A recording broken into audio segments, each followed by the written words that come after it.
अस्सलाम वालेकुम dear students. आज हमारा टॉपिक है केमिकल चेंज। इससे पहले हमने फ़िज़िकल चेंज आज के आपके साथ डिस्कस की। फ़िज़िकल चेंज में हमने आपसे ये डिस्कस किया था कि फ़िज़िकल चेंज जो होती है वो वहाँ पे न्यू सब्सटेंसेस जो होते हैं रिएक्टेंट्स को मिला के वो नए सब्सटेंस नहीं बनते हैं और फिज़िकल प्रोसेस की मदद से हम उनको एक दूसरे से अलग कर सकते हैं। सो जो फिज़िकल चेंज होती थी वो रिवर्सिबल होती है और टेम्पररी होती है। लेकिन आज हमें केमिकल चेंज के बारे में जानने की कोशिश करेंगे। केमिकल चेंज जो होती है वो फिज़िकल चेंज के बिल्कुल बरक्स होती है, उसके मुखालिफ अपोजिट होती है। यहाँ पर हम केमिकल चेंज को डिफ़ाइन कर सकते हैं कि ये केमिकल चेंज उस किस्म की चेंज होती है जहाँ पे जब डिफरेंट सब्सटेंसेस एक दूसरे से मिलते हैं तो नए सब्सटेंस जो है वो तश्कील में आ जाते हैं, तो वो नए सब्सटेंस यहाँ पे बन जाते हैं, तो वो केमिकल चेंज कहलाती है। तो जो ओरिजिनल सब्सटेंस होता है वो अपनी आइडेंटिटी या अपनी खसूसियत जो है वो खो देता है और वो कन्वर्ट हो जाता है, वो तब्दील हो जाता है नए सब्सटेंसेस में। और जो नए सब्सटेंस बनते हैं वो सिंपली अपने जो पुराने रिएक्टेंट्स होते हैं जिनसे ये बनता है उस हैसियत में वो वापस ओरिजिनल शेप में वापस नहीं जा सकता, because of the physical processes it can not be converted back, ये फिर कन्वर्ट नहीं हो सकता। और जो नए सब्सटेंस होते हैं वो परमानेंट होते हैं और इरिवर्सिबल एक्चुअली ये चेंज होती है। और इस दौरान बहुत अमाउंट ऑफ हीट और एब्जॉर्ब होती है या इवॉल्व भी होती है, तो इसको हम केमिकल चेंज कह सकते हैं। को केमिकल चेंज जो है वो फिज़िकल चेंज के बिल्कुल अपोजिट है, क्योंकि यहाँ पे जो नए सब्सटेंस बनते हैं आफ्टर द रिएक्शन वो फिर अपनी आइडेंटिटी दूसरी जाहिर करते हैं। लेकिन जो पहली आइडेंटिटी होती है जिन चीज़ों से मिल के बनता है तो उनकी आइडेंटिटी अलग होती है, और जो नए सब्सटेंस बनते हैं उनकी आइडेंटिटी अलग होती है।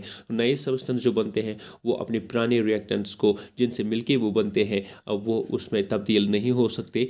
That's why the chemical change are simply irreversible and these change are always permanent. तो यहाँ पे हमने इसको डिफ़ाइन किया है इन्हीं अल्फाज को अपनी इंग्लिश में कि a chemical change is defined as a change in which a new substances are formed. इसका मतलब यह है कि नए सब्सटेंस तो बनते हैं और called as chemical change. So in chemical change the original substances lose their identity. जो ओरिजिनल सब्सटेंसेस होते हैं जो हम मिलाते हैं, जो रिएक्टेंट्स कहलाते हैं, वो अपनी आइडेंटिटी जो उनकी खुसूसियत है वो केमिकल चेंज के दौरान वो खो देते हैं and gets converted into new substances, और वो नए सब्सटेंस के तौर पर उभर आते हैं। इसका मतलब है कि जो चीज़ें मिलती है वो अपनी आइडेंटिटी खो देते हैं और एक नया सब्सटेंस वो तश्कील देते हैं, इसको हम केमिकल चेंज कहते हैं। और जो नया सब्सटेंस बनता है the new substance formed can not be converted back into the original substances bye any physical processes. इसका मतलब है कि नए सब्सटेंसेस जो भी बनते हैं वो किसी भी फिजिकल प्रोसेस की मदद से अपने ओरिजिनल सब्सटेंस ओरिजिनल शेप में जो वो पहले थे वो हासिल नहीं कर पाते। सो केमिकल चेंज जो होते हैं वो परमानेंट होती है, वो पूरी मतलब परमानेंट होती है, मुस्तकिल होती है और रिवर्सिबल होती है। वो वापस मतलब अपने पिछले स्टेट की तरफ वापस नहीं जा सकते हैं। वो permanent and reversible change are chemical change. So इस दौरान large amount of heat is absorbed और इवॉल्व्ड कि ये एक केमिकल रिएक्शन होती है, तो किसी केमिकल रिएक्शन के दौरान हीट की ज़रूरत पड़ती है या कोई केमिकल रिएक्शन सिंपली हीट खारिज करती है। That's why we have written over here that large amount of heat is absorbed in some of the chemical reactions and large amount of heat is evolved during some chemical reactions. यहाँ पे चंद examples आपके साथ discuss करेंगे। तो पहली example है कि burning of the magnesium ribbon.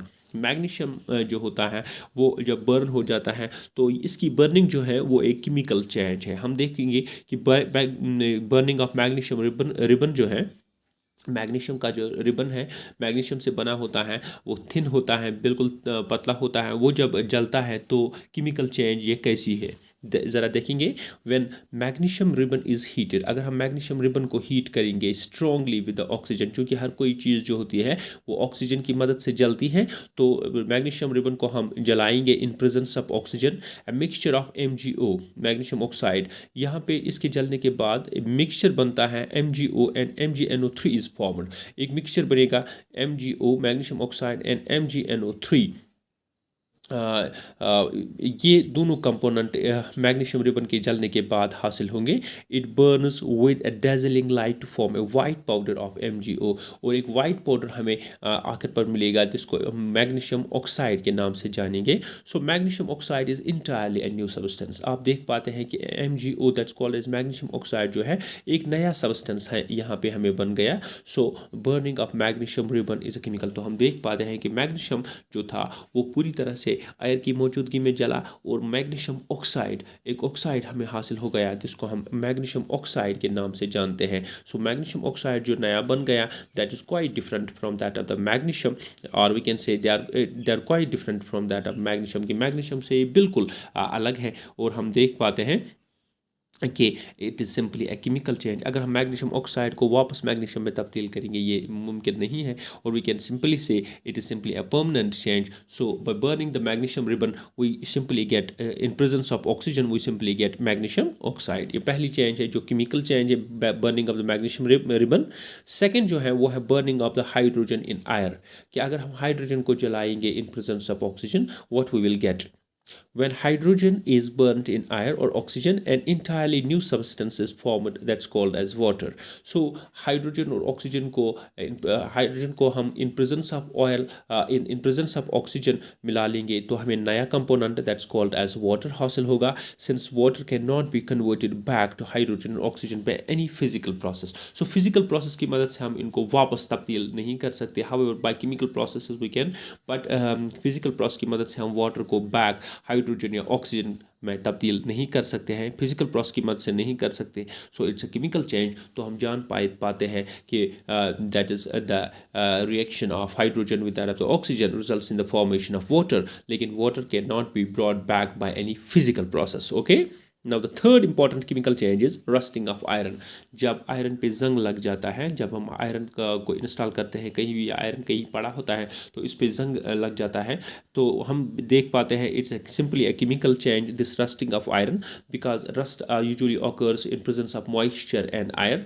तो मॉइस्चर और आयर मिलके रस्ट तैयार करते हैं। तो हम देखेंगे when iron articles are exposed to air and moisture for few days और मोर, अगर हम आयरन की चीज़ों को हवा में रखेंगे, थोड़ा इन पे मॉइस्चर भी आ जाएगा, that means oxygen and water they usually gets fused together with that of the iron. अगर आयरन की कोई रॉड मतलब नीचे हो तो उस पर थोड़ा मॉइस्चर पानी का मतलब आ जाए और आयर भी इससे रिएक्ट करता है, तो तीन चीज़ें ये रिएक्ट करती है, एक है ऑक्सीजन, तो दूसरा है iron article, and the third one is water. So with the result of that a brown coloured layer called as rust, एक ब्राउन कलर की लायर इन तीनों चीज़ों को मिला के पैदा होगी, एक नई चीज़ पैदा होगी जिसको हम रस्ट कहते हैं। इसका फार्मूला हमने यहाँ पे लिखा Fe2O3 and it's x times water. How many times the water molecules are being added? So Fe2O3 and x times water, that means many times of water. This is the general formula for that of the rust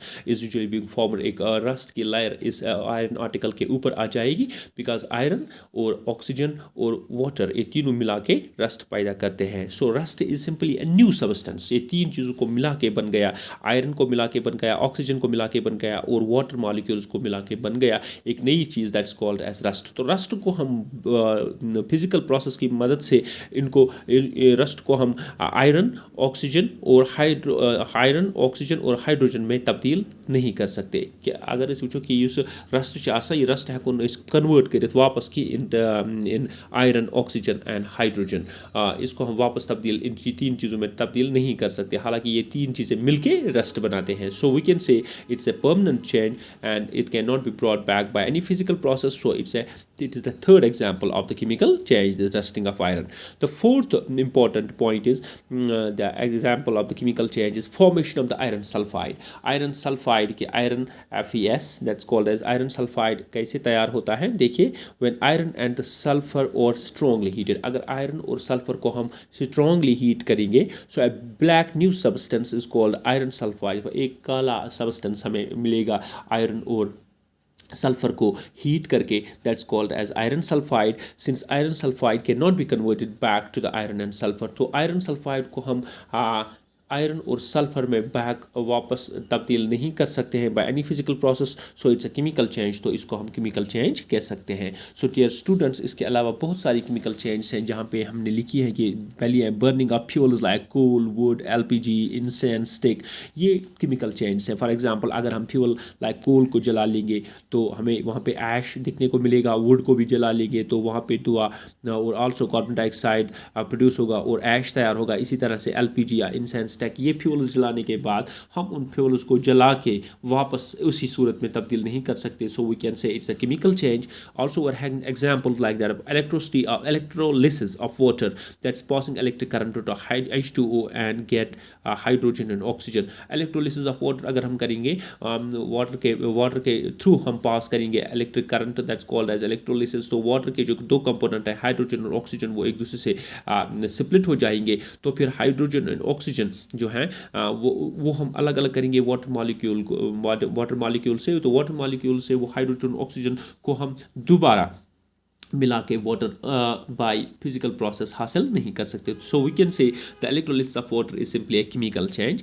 third one that's cooking of food. अगर हम बहुत सारी गुज़ाओं को, हम बहुत सारी सब्जियों को हम कुक करते हैं तो कुक करने के बाद उनको अपनी पिछली वाली शेप में हम वापस नहीं कर सकते। So we can say cooking of food is simply a chemical change. इसके अलावा फ्राइंग जो है वो भी एक केमिकल चेंज है। कर्ड फॉर्मेशन एक केमिकल चेंज है कि हम दही को वापस खालिस दूध में सिंपली दूध में तब्दील नहीं कर सकते। हालांकि हम दूध को तब्दील कर सकते हैं कर्ड में, लेकिन कर्ड को हम वापस दूध में तब्दील नहीं कर सकते। So curd formation is a chemical change. And also we are having the ripening of fruits. हम देख पाते हैं कि बहुत सारी जो मेवे होते हैं वो सिंपली पके हो जाते हैं। पहले वो मतलब कच्चे होते हैं, फिर वो पके हो जाते हैं, लेकिन पके आम को या पके सेब को हम कच्चे सेब या कच्चे आम में तब्दील नहीं कर सकते। So we can say ripening of fruits is a chemical change. Also we are having the growth of human and plants, या ग्रोथ जो होती है प्लांट्स की, एनिमल्स की या बहुत सारी प्लांट्स की, वो उस ग्रोथ को हम रिवर्ट करके वापस अपनी पहले वाली मंजिल तक नहीं ले जा सकते। So we can say the growth of humans and plants is simply